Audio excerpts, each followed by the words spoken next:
Ravi's International School. Trust assured for your child. A sprawling, safe and home-like campus for residential and day scholars. Call 7331 అన్ని నేర్చుకున్నా కానీ ఆర్టిస్టులు ఎందుకు చివరి రోజుల్లో ఆర్థికంగా చితికిపోయి తినడానికి తిండి లేక ఉండడానికి ఇల్లు లేక ఎవరినో నమ్మి సర్వం కోల్పోయి చనిపోయిన చాలా మందిని చూసాం. మీరే అన్నారు అంత జీవితాన్ని నేర్చుకోవచ్చు ఒక ఆర్టిస్ట్ అని. మరి ఎందుకు అలాంటి ఆర్టిస్టులు చివరి రోజులలో వాళ్ళ కథలు వింటూ ఉంటే మనకి కళ్ళమ్మడి నీళ్ళు ఆగవు. అంత దారుణమైన స్టోరీలు చెప్తుంటే ఒక్కొక్కళ్ళు ఇలా చూసిన వాళ్ళు కదా వీళ్ళు, ఇంత గొప్ప నటులు కదా వీళ్ళేంటి ఇలా అయిపోయారా అన్న ఒక అది ఎక్కడో తెలియని ఒక అదేంటో అర్థం కదా. అది దానికి ఏం చెప్తారు శివపార్వతి గారు? మీరు ఎన్నో చూసుంటారు ఇలాంటి స్టోరీస్. నేను చెప్పగలిగేది ఒకటే, ఒక పండితుడు నా పిల్లలందరూ పండితులు అవ్వాలని కోరుకుంటాడు. పరమ సుంటలు కూడా ఉంటారు ఆ పండితుడికి. ఈ విషయం తెలుసుకోలేకపోవడమే. నేనున్నట్టే నా పిల్లలు కూడా ఉంటారు, నేనున్నట్టే నా కుటుంబ సభ్యులు కూడా ఉంటారు, నేను చాలా నమ్మకంగా ఉండొచ్చు వీళ్ళ గురించి అనుకుంటుంటారు ఆర్టిస్టులు. తప్పు. మేము అందులో కళాకారులు మా పరిస్థితి ఎలా ఉంటుందంటే, రోషన్, నేను ఇంట్లో ఒక రకంగా ఉంటా, మీ దగ్గరకు వచ్చా ఇలా ఉన్నా, ఇంకో పాత్రలోకి వెళతా ఇంకొక రకంగా ఉంటా. అంటే ఒకటే వేషధారణలో ఉండం మేము. ఓ పోలీస్ ఆఫీసర్ ఉన్నాడు అనుకోండి, 24 గంటలు యూనిఫామ్ వేసుకొని తిరుగుతాడా ఇంట్లో? తిరగడు కదా. తన చైర్లో కూర్చున్నప్పుడు ఆ యూనిఫామ్ వేసినప్పుడు అలా ఉంటాడు. డాక్టర్ అయినా అంతే, తన హాస్పిటల్కి వెళ్ళినప్పుడు పేషెంట్ దగ్గరికి వెళ్ళినప్పుడు నేను డాక్టర్ని అని మనసావాచ్య నమ్మినప్పుడే ఆ పని చేయగలుగుతాడు. అవును. ఇంట్లో అలా ఉండలేడు కదా. ఇంట్లో వాళ్ళు ఏం చేస్తారంటే మమ్మల్ని వేషధారణలోనే చూస్తుంటారు. మేము వేసే వేషాల్లో, మా మేకప్ల్లో, వాటిల్లో చూసి విడిగా ఉండే పాత్ర వాళ్ళకి నచ్చకపోవచ్చు. వెరీ కామన్ గా ఉంటాం మేము. ఇంట్లో వాళ్ళకి కూడా నచ్చదు. నువ్వు ఆ సినిమాలో యాక్ట్ చేసినట్టు ఇక్కడ చేయి మాకు అని కూడా అనిపించుకోవాల్సి వస్తుంది. చుట్టాల ద్వారా కావచ్చు, పిల్లల ద్వారా కావచ్చు. సినిమాల్లో యాక్ట్ చేసినట్టు యాక్ట్ చేయొద్దు అని అంటున్నా నేను. సినిమాల్లో యాక్ట్ చేసినట్టు వీళ్ళు చూస్తున్నారు రోషన్. మమ్మల్ని పాత్రలాగా చూడొద్దు, వ్యక్తుల్లాగా చూడండి, మనిషిలాగా చూడండి. అలా చూడలేకపోతున్నారు. ఇది మళ్ళీ హీరోల ఫ్యామిలీస్ లో ఉండదు. మీరు గమనించండి, మీరు బాగా గమనించండి. అవును, పెద్ద హీరోలు ఉంటారు, వాళ్ళ ఇళ్లలో వాళ్ళు అలా ఉండరు. లేడీస్కి సంబంధించిన విషయం చెప్తున్నాను. అంటే క్యారెక్టర్ ఆర్టిస్టులు కూడా కొంతమంది ఉన్నారు అలాగా. రంగనాథ్ గారు, మన రాజనాల్ గారు, పిఎల్ నారాయణ గారు, కొన్ని స్వయంకృత అపరాధాలు, కొన్ని నమ్మకాలు. ఈ నమ్మకం వాళ్ళని మీరన్న పొజిషన్కి తీసుకెళ్తుంది. అంత నమ్మద్దు, అంత నమ్మకూడదు అని నేను కూడా రీసెంట్గా తెలుసుకున్నాను. ఓకే, అంటే మీకు కూడా ఏదన్నా ఎదురు దెబ్బ తగిలిందా? తగులుతాయి రోషన్. మనిషి అన్న తర్వాత ఇవన్నీ మామూలే. ఓకే, మనం కార్ వేసుకుని రోడ్డు మీద వెళ్తుంటే అంతా రోడ్డు అంతా సాఫీగా ఉండదు, గుంటలు కూడా ఉంటాయి. నాగ్గా నడపాల్సిన అవసరం కూడా ఉంటుంది. నాగ్గా నడపాల్సిందే. దీనికి ఫలానా కారణం, ఫలానా వాళ్ళని మనం నిందించడం మాత్రం తప్పు. ఓకే, మనం జాగ్రత్తగా ఉన్నామా లేదా? అంటే ఇప్పుడు కెమెరా ముందు కనిపిస్తూ ఇంత అందంగా రెడీ అయిన శివపార్వతి గారు వేరు. సో ఆమె లోపల ఏదో బాధ ఉంది.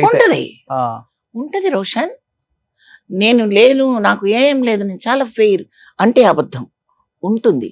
అది ఏ బాధ, దేనికి సంబంధించిన బాధ, అనారోగ్యమా, ఆర్థికమా, కుటుంబమా, ఏదైనా కావచ్చు. మేమేం ఎక్స్పెక్ట్ చేస్తామంటే మా కష్టాన్ని అవతల వాళ్ళు గుర్తించాలి, మా ప్రొఫెషన్ని అవతల వాళ్ళు గౌరవించాలి, ప్రేమించాలి అనుకుంటాం. ఆఫ్టర్ ఆల్ అనుకున్నారనుకోండి, ఏం చేస్తాం దానికి చెప్పండి? మా కన్నీళ్లను కూడా యాక్టింగ్ అనే పరిస్థితికి వచ్చారనుకోండి, ఏం చేస్తాం రోషన్ చెప్పండి? ఇప్పుడు యాక్టింగ్ కోసం కూడా ఏడుస్తాం, అది వేరు. పర్సనల్గా మా హృదయం స్పందిస్తుంది, ఏడుస్తాం, ఇది వేరు. ఏదేదో గమనించలేరా వాళ్ళు? మీరు చెప్పండి. అవును, నేను నా ఒక్కదాని విషయం చెప్పట్లేదు రోషన్. నాలాంటి చాలా మంది ఆర్టిస్టుల్ని ఇలా కలిపి కట్టుకొని మాట్లాడుతున్నాను. అది తప్పు. నాకు రంగనాథ్ గారు నా దగ్గర చాలాసార్లు మాట్లాడారు. ఆయన ఇప్పటికీ చనిపోయే రోజుకి కూడా చాలా విషయాలు ఆయన బయట పెట్టలేదు. ఆయన అంతరాంతరాల్లో లోపల నిద్రాణమైపోయిన విషయాలు ఎన్నో ఉన్నాయి ఆయన దగ్గర. చెప్పరు. స్వాభిమాని. ఉమ్, చాలా అభిమాన ఘనుడు. ఉమ్, చెప్పకుండానే చనిపోయారు ఆయన. ఆయన ఒకటే అనుకున్నారు, నాకంటూ ఒక ఇల్లు లేకుండా, నాకంటూ ఒక ఇన్కమ్ సోర్సెస్ లేకుండా ఎవరి మీదైనా డిపెండ్ అయిపోతే ఏంటి నా పరిస్థితి అని అనుకున్నప్పుడు ఎప్పుడైనా వెళ్ళిపోతారు కదా రోషన్ మనిషి అన్న తర్వాత. ఏంటి ఆయన ఉరేసుకున్నారా? ఉమ్, ఆ? ఉమ్. ఎందుకని అంత గొప్ప బతుకు బతికిన వ్యక్తి గొప్ప బతుకు కాదు, గొప్ప మనిషి, చాలా పెద్ద ఇల్లు చాలా అంట. గొప్ప మనిషి. చాలా పెద్ద ఇల్లు అంట అది కూడా. పెద్దదేం కాదు, ఆ. అది కూడా ఆయన ఉన్నది సొంత ఇల్లు కాదుగా, అవునా? రెంటెడ్ హౌస్ అది. ఓకే. ఆయన ఏం కొనుక్కోలేదు.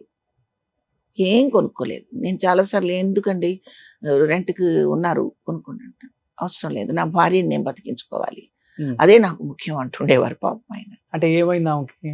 10 years బెడ్ మీద ఉన్నారు కదా Okay. రోషన్. 10 years 12 years ఆవిడ సిక్ అయిపోయి స్పైనల్ కార్డు దెబ్బతిని, అందరికీ తెలిసిన విషయం ఇది. సో ఉన్న ప్రాపర్టీ అంతా ఆమె కోసం, ఆమె హెల్త్ కోసం పెట్టారా?